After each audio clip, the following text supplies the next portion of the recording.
আলাইকুম। সবাই কেমন আছেন? আশা করি সবাই ভালো আছেন। আলহামদুলিল্লাহ, আল্লাহ পাকের অশেষ রহমতে আমিও ভালো আছি। তো এখন রাত প্রায় 12টা বাজে। এখন বসেছি 2টা জামা কাটিং করব। এক কাস্টমারের অর্ডার 2টা জামা। তার এক বড় মেয়ের বয়স প্রায় 12 বছর, ছোট মেয়ের বয়স 7 বছর। তো এই 2 মেয়ের জন্যে 2টা জামা সেলাই করতে দিয়েছে। তো আপনারা দেখছেন আমি যে গজ কাপড়টা কাটতেছি, এই কাপড়টা আসলে আমার নিজেরই বিক্রি করা কাপড়। আমার বাসায় আমি 3 পিস রাখি, গজ কাপড় রাখি, এগুলো আমি নিজে বিক্রি করি। তো আমার কাস্টমারেরা আমার কাছ থেকে কিনে আবার আমার কাছে সেলাই করতে দেয়। তো আজকে আপুর 2টা অর্ডার। এখন রাত 12টার সময় আমি এই জামাগুলো কাটতেছি, সেলাই করে কালকে দেব। কালকে ওর জামাগুলো অর্ডার, তো কালকে দিতে হবে, তাই এখন সেলাই করে কেটে রাখতেছি, কালকে সেলাই করে দেব। তো আসলে আমি ইউটিউবে নতুন, আমি আগে কখনো ইউটিউবে ভিডিও বানাই নাই, ভিডিও ছাড়ি নাই।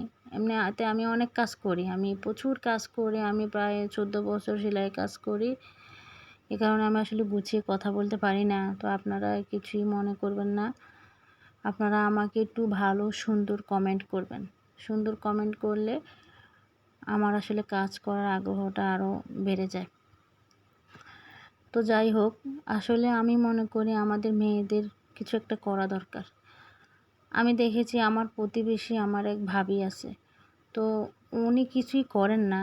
তো ওনার হাজব্যান্ড প্রায় মাঝে মাঝে যদি কিছু আনে, ওনার জন্য একটা 3 পিস বা কিছু আনলো, উনি যদি ওটার দাম জিজ্ঞেস করে, ওনার হাজব্যান্ড ওনাকে মানে খুব ব্যঙ্গ করে কথা বলে। কেন এটার দাম জিজ্ঞেস করার কোনো দরকার আছে? কেন, তুমি কি টাকা দিবা? তাও 2 টাকা দেওয়ার ক্ষমতা নাই, তুমি এটার দাম জিজ্ঞেস করবা কেন? আসলে এই যে হাজব্যান্ডরা ওয়াইফকে এতটা করে কথা বলে, এটা কিন্তু আসলে ঠিক না। সব মেয়েরাই যে কাজ করবে, পরিশ্রম করবে এমন তো কোনো কথা না। যাদের হাজব্যান্ডের টাকা আছে, টাকা পয়সা ধন সম্পদের অভাব না, তাদের ওয়াইফরা তো কাজ করার কোনো দরকার নাই, বাড়তি পরিশ্রম করার কোনো দরকার নাই। তো তারা তো ভালোই আছে আলহামদুলিল্লাহ। কিন্তু তাদের হাজব্যান্ডরা মনে করে কি সবাই করতে হবে কিছু না কিছু, যে আমি এত কিছু করি, আমি এত কষ্ট করি, তুমিও তো করতে পারো। বা এটা আসলে ঠিক না। আমাদের মতো যারা মধ্যবিত্ত ফ্যামিলি, আমরা চাই আমাদের হাজব্যান্ডের কাজের পাশাপাশি আমরা নিজেরাও কিছু একটা করি, যাতে আমার সংসারের জন্য ভালো, আমার ভবিষ্যতে আমার সন্তানদের জন্য ভালো, আমি মা হিসেবে কিছু একটা করতে পারি।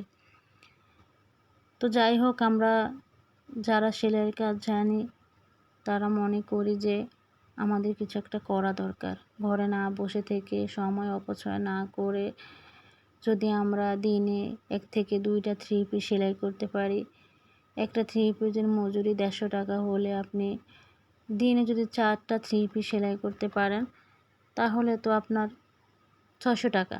আপনি যদি দিন 600 টাকা ইনকাম করতে পারেন, তাহলে আপনি হিসেব করেন আপনার মাসে কত টাকা আয় হয়। এই টাকাটা আপনার স্বামীর চাকরি বা ইনকামের বাড়তি আমাদের নিজেদেরও কিছুটা আয় হলো। তো আসলে ভালো থাকতে গেলে আসলে আমাদের মধ্যবিত্ত পরিবারের মেয়েদেরকেও কিছু একটা করতে হয়। তো সবাই আসলে আমার কথাগুলো মনোযোগ দিয়ে শুনবেন, আশা করি সবার ভালো লাগবে। তো অনেকে আছে আমি দেখি যে সেলাইয়ের কাজ জানে কিন্তু করে না, মেশিনও কিনে রাখছে,